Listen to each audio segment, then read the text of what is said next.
Taşı bu dengелге siz nege түшүнүңүз билбейм, бирок сиздин бул деңгээлге түшүнүңүз менен Кыргыздын деңгээлин ош түшүрүп салдыңыз бул сөзүңүз менен. Парламентке кирип, колуңду кайрып коем, сүйлөбө. Таза экран суроо берет атамызга жооп берип туруп, түшүндүңбү? Бул не деген мамиле бул? Болбойт мында, башка мамлекет болсо билет муну. Ал Адахан Кимсанбаевдин оозунан чыгып аткан сөз, ал деген элдин сөзү. Элдин айтып аткан көйгөйү. Ошону жеринен көрүп барып ошону айтып атса дагы, ошону эмне үчүн сиз ошондой эмес деп айтканга акыңыз бар. Биз көрө эмеспиз, биз жалпы кыргыз көрүп турду. Сиздин ошол УКМКнын адамдары кантип туалеттен ары качып, тоону көздөй жүгүрүп бараткандарын. Уялбаса, чын дилинен ак болсо эмнеге качат? Ошо жерде турган элдин баары ошону айтып аткандан кийин ошону айтып келсе, эмне үчүн сиз анын колун сындырат экенсиз? Сиздин колун сындыртып эле карап тура турган кыргыз жок. Бийлик bir gün бар, bir gün жок. Баары эз бар детеген жийиш керек. Бул жерде сиздер ойлоп атасыздар, эмне кыйкырып, андай кылса, мындай кылса, элдер жок, элдер корккон жок. Эскертип берип атат. Биздин мамлекетте кайра тополоң боло турган болсо, биздин мамлекет көтөрө албай турган деңгээлге жетип калды, ошону түшүнүп атат эл. Ошону силер өзүңөр түшүнөсүңөрбү? Түшүнбөсөңөр, өзүңөрдүн түйүңөргө өзүңөр жетесиңер. Сиз Адахан Кимсанбаевичке таазим кылып, жүгүнсөңүз жарашат. Эгерде сиздин жолуңуз менен барып, бийликти алам десе, Адахан Кимсанбаевич эбак алып коймок.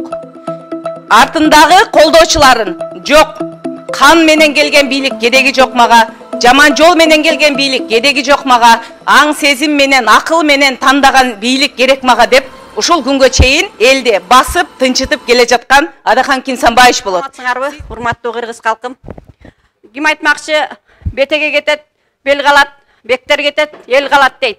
Атайын кыргыз эли шайлаган, ишенип ошол жерге алып барган Адахан Кимсанбаевичка камчы десе да мен эмесмин дейт. Ташы дейбизби, ким дейбиз? УКМКнын башчысы Адахан Кимсанбаевичка колуңду сындырам деп айтасыз. Сиз колуңду сындыргандай сиз кимсиз? Тил жулган сиз кимсиз? Сиз кимдин эсебинен ошол жерде отурасыз? Рас элдин атынан, элдин акчасынан, элдин налогунан айлык алып, чиновник болуп отургандан кийин сиздин эч кандай акыңыз жок. Жогорку кеңешке барып алып, ошол жогорку кеңеш деген эмне? Жогорку кеңеш деген ошол депутаттардын үйү, ошол жерде ошол ишканасы ошолордун. Ошолор ошол жерде иш кылат. Сиз ошолорду барып алып, андай кыл, мындай кыл, тилиңди жулам, колуңду жулам, бутуңду сындырам дегенге эч кандай акыңыз жок. Угуп алыңыз, акыңыз жок. Биз Адахан Кимсанбаевичти ишенип ошол жерге шайлаганбыз. Ал деген Адахан Кимсанбаевич бир эле президенттин жүзү эмес, ал деген жалпы кыргыз элинин жүзү, ошол 90 000 кишинин жүзү.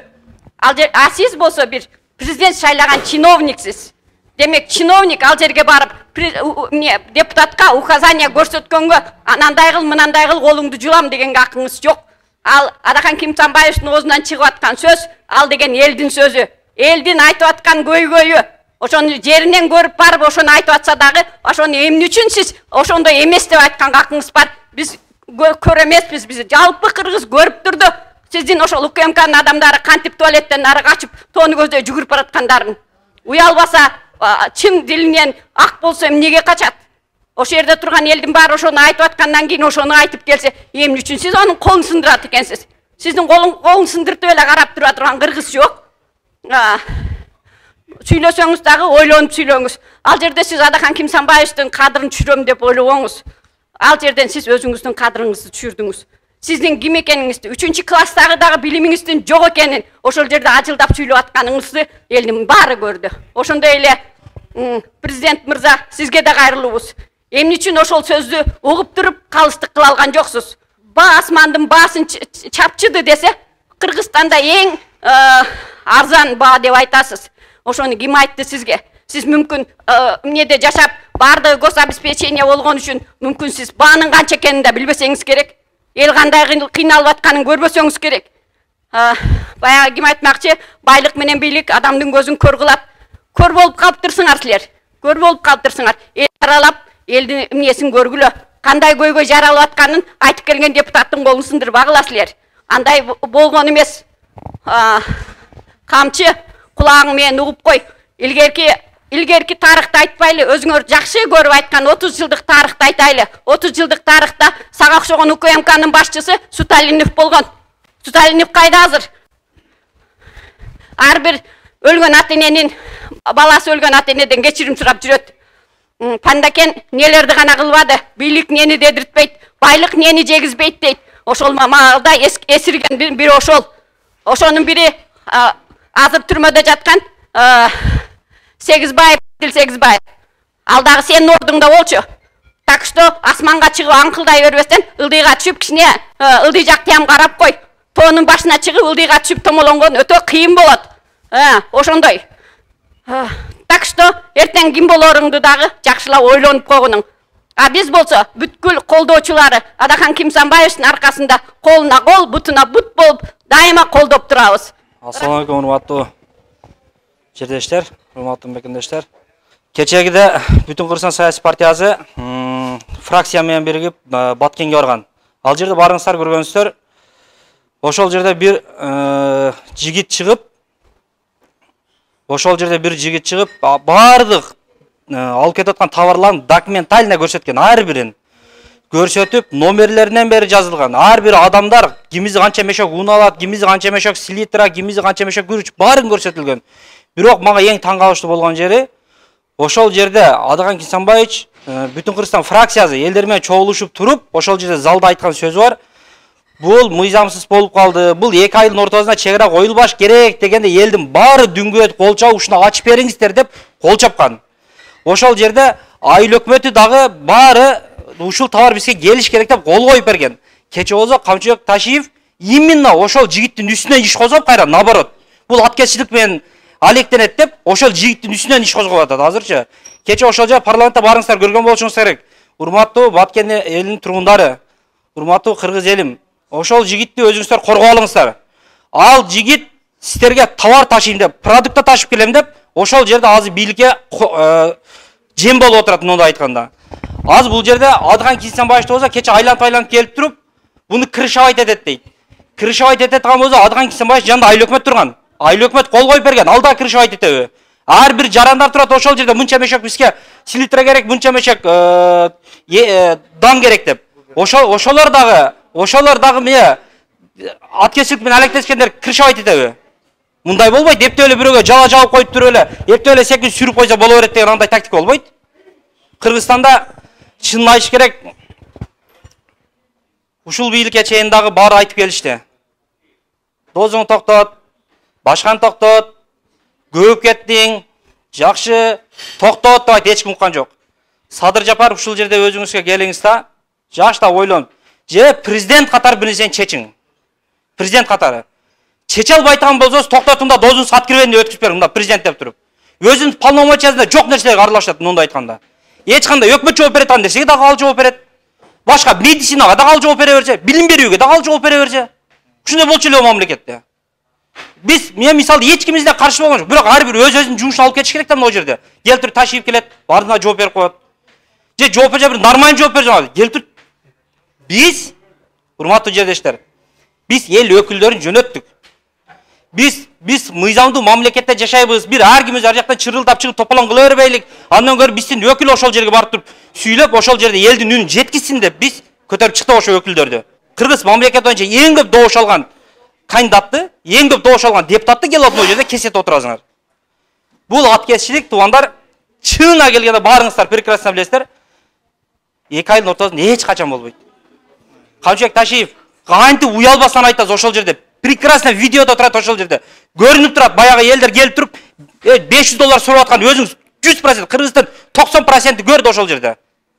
$1000 сурап атат, $5 беребиз деп болбостон. Ошол жерде элдер ызылдап чыкты. Ошолордун баарын сиз аткезчилер деп бүгүн крышавайт этет деп каралап салдыңыз. Андай болбойт. Бийлик бир күн бар, бир күн жок. Баары эзбар детеген жийиш керек. Бул жерде сиздер ойлоп атасыздар, эмне кыйкырып, андай кыласыздар, мындай кыласыздар, элдер жок, элдер корккон жок. Эскертип берип атат. Биздин мамлекетте кайра тополоң боло турган болсо, биздин мамлекет көтөрө албай турган деңгээлге жетип калды, ошону түшүнүп атат эл. Ошону силер өзүңөр түшүнөсүңөрбү? Түшүнбөсөңөр, өзүңөрдүн түйүңөргө өзүңөр жетесиңер. Ушул кетишине кете турган болсо, мен муну ачык айталам. Жаныңыздагылардын баары өзүнүн түйүнө, сизди баары ошо жаныңыздагылар сиздин түйүңүзгө жетет. Жакшылап түшүндүрүш керек аны. Дозум деп эле, башкам деп эле отура берсең, канча депутаттар турат. Бир өз айтсаңар болот го. Нурлан Шакиев кечеге деле эмне деп аткансыз? Садыр Жапаров менен Камчыбек Ташиев Бакиевдин жанында жүгүнүп келип, Менен жалдырап кирген деп аткансыз. Бүгүн болсо сөзүңүздү тескери кылып, башкача сүйлөп атасыз. Бул эки жүзүлүк, урматтуу туугандар. Эч ким көрбөгөн менен Кудай көрүп турат. Биз Кудайдын бар экенине ишенебиз. Кудайдын бар экенине ишенебиз. Бирок Кудай көрбөйт деген нерсе менен кылып атасыңар. Кудай баарын көрүп турат. Таразалайт. Бул чындык баары бир чыркырайт. Эч качан бирөөнүн колун кайрып коюп, анда бул туугандар көчөдө эки адам уруш келсе колун кайрып коем дейт. Көчөдө. Ташип бул деңгээлге сиз неге түштүңүз билбейм, бирок сиздин бул деңгээлге түшүүңүз менен Кыргыздын деңгээлин ош түшүрүп салдыңыз бул сөзүңүз менен. Парламентке кирип, колун кайрып коем, сүйлөбө, таза экран суроо берет болсо, жооп берип туруп, түшүндүңбү? Бул эмне деген мамиле бул? Болбойт мында, башка мамлекет болсо күлөт муну. Кичкине деңгээлди да көтөрүп, деңгээлди көтөрө албай турган болсо, ордуңузга башка бирөө жөнөтүп коюң. Башка жакта ошо башка мамлекетке барасыз, ошону кыйкырып отура бериң, колуң жуулам, кайрып салам, сындырып салам, башка кылам деп. Кутмандуу кечиңиздер менен сөздүн кыскасын айтканда, өзүңдү эр ойлосоң, бирөөнү шер ойло деген. Мен Ташиевке кайрылып кетер элем. Сиз ошончолук кол сындыра турган, бут сындыра турган, тил жула турган болсоңуз, эр экенсиз, жүрөгүңүз бар экен, баткенде күн ара, күн алыс, козголоңдор болуп отурат, согуш болуп атат, үйлөр өрттөлдү, эшек такалап отурасыңбы? Барбайсыңбы ошол жактарга? Тиги жерге келип алып жаман катындардай алжыңдашасың. А эмне үчүн тажиктер кирип келгенде сен үнүңдү чыгара алмактырдай башыңды кыпчып алдың, кыпчый турган жериңе. Эмне сага Кыргызстандын келечеги сага оюнчукпу? Же сен жогорку кеңешке келип ошол жерде гана өзүңдү көрсөтө аласыңбы? Же сенин бийлигиң ошол жерге чейин гана жетеби? Сенин күчүң өзүңө гана жетеби? Өзгөгө жетпейби сенин күчүң? Сен деп сүйлөгөн себеби сен өзүңө жараша. Жогорку кеңеште туруп канча миллион кыргыз калкынын алдында сен өзүңдү эмоцияга алдырып сүйлөдүң. Эмне үчүн мен эмоцияга алдырбастан, эмне үчүн мен сенсирип сүйлөбөшүм керек экен? Мен азыр айтып өтө турган болсом, кезинде Садыр Жапар түрмөдө жатканда, лично мен жүргөм мекенчилердин арасында. Калгандары бүт дакансалар кеч эле чыга калган. Каяктагы Бекзатың чыгат, Чыпалакка күнүңөр калган, Чыпалак Батырга. Эмнеңерге ишенесиңер силер? Бийлик түбөлүк эмес. Бийлик түбөлүк эмес. Эч качан бийлигиңерди аркаңарга аркалап кетпейсиңер акыретке. Асманга учканыңда дагы эки жакты карап, ылдыйыңды карап жүргүн. Эмне болду? Мен ал Садыр Жапардын передачасына киргизген акчама тарапташтар менен бирге камалды. Аларга киргизген акчама өкүнбөймүн мен. Мен ошол учурда полдорду жууп, ден соолугумду кетирген, мен убактыма, ден соолугума колумду муздак сууга салган күнүмө өкүнөмүн. Биздин мээнетти актабаганына өкүнөмүн мен. Эр болсоңор биринчи Баткен чек арасын чечип койгула, андан кийин кол сындырышалы. Ассаламу алейкум, Кыргызстан жарандары, көп улуттуу Кыргыз мамлекетинин жарандары. Бир болгон бир МЧСтин кызматкери болгон киши бүгүнкү күндө сырдуу кызматты басып алып, ошолдо келтирип бардыгын колун сындырып койгон киши болуп атат. Ошондо ушунча турган карапайым калк биз эмне ал кишинин Адахам Кимсенбаев Мадмаровдун колун сындырып койсо, биз калган даруз анда жөн эле жүгүнүп барып туруп Камчыбек Ташиев сизге эшигиңиздин алдын шыпыра турган киши болушуңуз керек экен эртең бир күндө, туурабы? Камчыбек Кыдыршаевич, сиз биринчиден улуттук коомсуздук коргоого ага сиздин билим даражаңыз жетпейт. Сиздин билим даражаңыз МЧС кызматына эле ылайыктуу. Сиз анан жогорку кызматка отурганыңызга сизге мүмкүн эмес. Камчыбек Ташиев, мен сизге айтарым, сизден кыйындар дагы жок болгон. Мен эки дүйнөлүк неде айтайын. Алла ыраазычылыгы дейт. Алла ыраазычылыгы адам баласынын ыраазычылыгы. Алла эч нерсеге муктаж эмес. Алла сага наразы, Камчыбек Кыдыршаевич. Сен бул менен жакшыга кетпедиң, Алланын алатына калдың. Ушул жарандарга, Адахам Кимсенбаевга Алла разы. Сен камап, бөкөтүп эчтеке кыла албайсың. Адахам Кимсенбаев бар экен, силер ошол бийликти басып алдыңар. Ал киши болбогондо силер чыга албайт элеңер. Урматтуу жарандар, урматтуу кыргыз элим, силерге кайрыларым. Мына эфирде көпчүлүгүңүздөр азыр мени көрсөңүздөр тааныйсыз, мына Чыңгызго деп. Билесиздер, мен ошо Кыргызстан, Казакстан мамлекетинин ортосунда сиздердин кызматыңыздарда, эл кызматында жүргөн жигитмин. Мен өлүмдөн коркпойм. Өлүм хак нерсе, нак нерсе. Адам бири жаралабыз, бири өлөбүз. Урматтуу Адахам Кимсенбаевич, мен сизге бүгүн бир кайрылуу биринчи сизден баштайын деп чечтим. Кечеги парламенттеги Камчы Ташиев менен айтышкан кездеги сиздин сабырдуулуктун чексиздигин, маданияттын туу чокусун көрсөткөндүгүңүз бизге дагы бир жолу үлгү, дагы бир жолу бизге сабак болуп эсептелип атат. Кандай десем, Ташиевке болгон жообуңуз абдан бийик деп эсептедим. Ушунуңуздан жазбаңыз агай. Сиздин колуңузду сындырам дегендерди сиз алтын ручканы кармап, тамга менен жазып, сиз аны мыйзамдар менен белин сындырыңыз. Сиздин артыңызда чоң күч бар. Сиз эч качан аркаңызга Ташиевке окшогон сабаты жоюлбаган, өзүн каерде алып отургандыгын, этиканы сактай албаган, ушундай инсандарга, ушундай бийликтеги кокусунан келип калган жигиттерге көңүл бөлбөстөн, аларга кыл чайбастан туура эмес жасап жаткан аткезчиликтин же болбосо коррупция менен алектенип жаткан бүт бийликтеги былык ишибарлардын бардыгын четинен казып чыгара бериңиз. Биз сизди колдойбуз, колдоп келгенбиз. Камчыбек Ташиевич, сиз Адакан Кинсанбаевичтин колун сындырам деп андай жерде коркутуп попузалабай эле коюңуз. Сиздин колуңузду эмес, башка жериңизди сындырганга дагы жигиттер бар.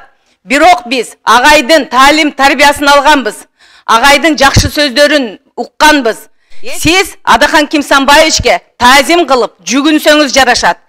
Эгерде сиздин жолуңуз менен барып бийликти алам десе, Адакан Кинсанбаевич эбак алып коймок.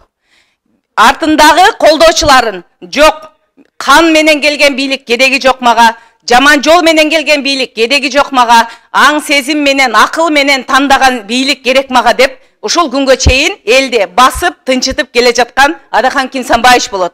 Сиздин ошол бийликке барып калганыңыздын себепкери дагы ушул Адакан Кинсанбаевич болот. Ошондуктан бул киши элди тарбиялап, элди жаман жолго, переворотко жеткирбей кармап тургандыгына сиздер бийликтегилердин бардыгы таазим кылгыла. Адакан Кинсанбаевичтен кантип алып жүрүү керек, этика, диантология дегенди үйрөнгүлө. Кече агайдын бийликте ошол парламентте өзүн алып жүрүүсү, ал кишиге берген жооптору бардыгы мыйзам жолунда. Ал киши аны муну колуңду сындырам дегендерине доказательный кагаздары менен далилдеп көрсөтүп турду. Ал нерсеге Камчы Ташиевдин жоопторун эл, кыргыз эли өзүңүздөр көрдүңүздөр. Эми жакшылап жыйынтык чыгаргыла. Бүгүн эле эмес, дагы күндөр бат эле өтөт, эртең эле шайлоолор келет. Жакшылап акыл калжап тандоо жасагыла. Мына акылсыздык менен же болсо акчага алдангандык менен бийликке кимдерди алып келгениңиздерди бүгүн көрүп отурасыздар. Эгерде Камчы Ташиев парламентте колуңду сындырам деп атса, мен эне катары балам көчөгө чыгып кетсе, ушул балам аман эсен бүгүн кеч үйгө келе экен деген коркунучтар пайда болот. Мындай нерсе ар бир үй бүлөдө пайда болот. Мындай коопсуздуктун бизге кереги жок. Биз мамлекет болгондон кийин тынч жашашыбыз керек, тынч укташыбыз керек. Анан УКМКнын жетекчиси килеген бир депутаттын колун сындырып атса, конечно коркобуз. Атам аман келе экен иштен, күйөөм аман келе экен иштен, балам эшиктен сырттан жакшынакай келе экен колу буту сынбай деген чочулоолор болуп атат. Ар бир энеде, ар бир үй бүлөдө. Камчы Ташиев, сизге айтарым, кандай жолду тандап чыгып кетесиз бул ситуациядан өзүңүз билесиз. Акылыңызга жараша ушул ситуациядан чыгасыз деп ишенемин. Акылыңызга жараша. Сиз ден соолугуңузду чыңдап жүргөнүңүздү билебиз Германияларда. Бирок жан соолук бул деген психология. Психика жактан сиз здоровый эмес экендигиңизди кече көрсөтүп койдуңуз. Ошондуктан мен сизге ден соолук эле эмес, жан соолугуңузду дагы кичине карап, ошого жараша иш алып барышыңызды суранып кетет элем. Ассаламу алейкум, урматтуу кыргыз элим. Эл өкүлдөрүнө келип отчет бере турган УКМКнын төрагасы Камчыбек Ташиевке бир реакция көрсөтүүнү чечтик. Себеби бул реакциянын себебин өзүңүздөр билесиздер. Бул мен деген өзүңүздөр угуп аткандай башына сүйлөп өтүштү. Мен деген эл өкүлү. Кандай болгондо да бул эл алып барып шайлап койгон эл өкүлүн келип алып бул жөнөкөй эле көчөдө эмес, же бир мектепте эмес, чоң трибунага келип алып мен сенин колуңду сындырам, тилиңди жулам деген бул эме өтө уят нерсе. Кечирим сурап, өзүңүздүн маданияттуулугуңузду көрсөтүп койсоңуз, ошол сизге туура болот эле. Саламатсыздарбы, кыргызстандык мекендештер? Биздин кайрылуу жасап атканыбыздын себеби Камчыбек Ташиев өзүнүн ошол жерде Адакан Кинсанбаевичке өзүнүн маданиятсыздыгын көрсөтүп, акылсыздыгын көрсөткөнү. бир эле маданиятсыздыгы эмес, психологиялык жактан ооруп аткандыгын да көрсөтүп койду да. Биз андай кишини мындан ары УКМКда иштегенин ишин улантуусун каалабайбыз. Биз андай киши менен мамлекетти уят кылып дальше биз булардын мыйзамсыз келген бийликке убакыт берип, буларды дагы биз ушул Бүтүн Кыргызстан партиясы жана башка партиялар кайрадан революция кылбайлы, элдин тынччылыгы үчүн буларга шанс берип, буларды күтүп отурсак, булар кайра эле мурдагы илгерки байманаптар болуп, колун сындырам, бутун сындырам деп айверсиз нерселерди айтып отурушат жогорку трибуналарда.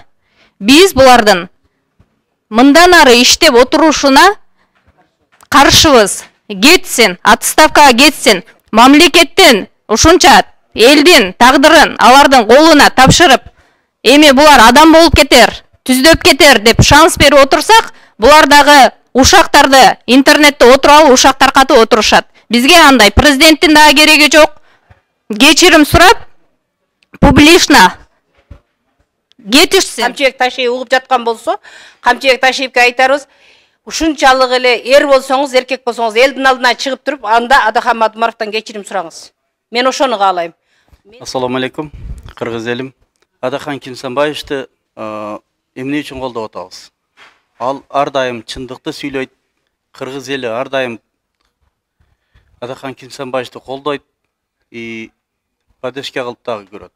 Бул жерде чоң эжелерибиз айтмакчы, аз убакыттын ичинде мындай кечирим сурап койсо жакшы болот.